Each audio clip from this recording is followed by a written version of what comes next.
নমস্কার, আগমনীর ক্লাসরুমে আপনাদের স্বাগত জানাই। আজকে যে বিষয়টা নিয়ে কথা বলবো সেটা হচ্ছে খরা। খরা কেন হয়? খরা হয় প্রধানত মাটিতে জলের অভাব হলে। অর্থাৎ মাটির নিচের জলস্তর কমে যাওয়া শুধুমাত্র নয়, মাটির যে বিভিন্ন পার্টিকেল আছে সেই পার্টিকেল একটার সঙ্গে অপরটার মাঝখানে যে জলটা থাকে সেই জলটার যদি বিশেষ করে অভাব হয়, হ্যাঁ, তাহলে কিন্তু খরার সৃষ্টি হয়।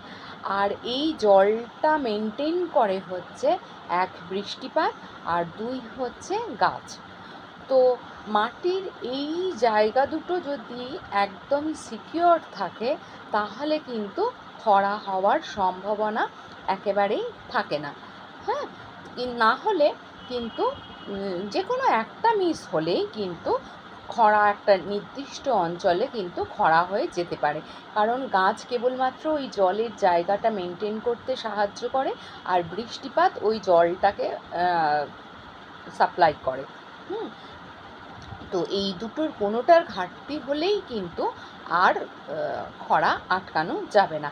আর তীব্র দাবদাহে কি হয়, যেটুকু মাটি ধরে রাখার নিজস্ব ধরে রাখার ক্ষমতা আছে সেইটুকু ইভাপোরেটেড বা বাষ্পায়িত হয়ে যায়। তার ফলে মাটিতে কিন্তু ভীষণ রকম করেই জলের অভাব দেখা দেয়। তো এই হলো খরা। এবং খরার ফলটা কি হয় সেটা আপনাদের আর নতুন করে বলার কিছু নেই। তো আজকের এই বিষয়টা যদি ভালো লেগে থাকে তাহলে অবশ্যই করে মাটিকে এই দুটো কিন্তু সাপ্লাই করবেন। বৃষ্টিপাতটা তো আমাদের হাতে নেই, কিন্তু একটা গাছ লাগালেই মোটামুটি মাটির জল এবং বৃষ্টিপাত এই দুটোই অনেকটা সিকিওরড হয়ে যায়।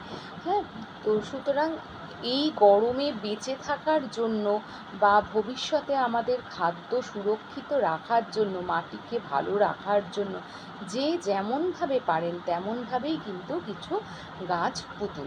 ঠিক আছে? তো আজকের বিষয়টা যদি ভালো লেগে থাকে লাইক, কমেন্ট, শেয়ার করবেন, আর নতুনরা অবশ্যই সাবস্ক্রাইব করে দেখবেন। তো সুতরাং ভালো থাকুন, সুস্থ থাকুন, সচেতন থাকুন এবং সুন্দরভাবে জীবনযাপন করুন। নমস্কার।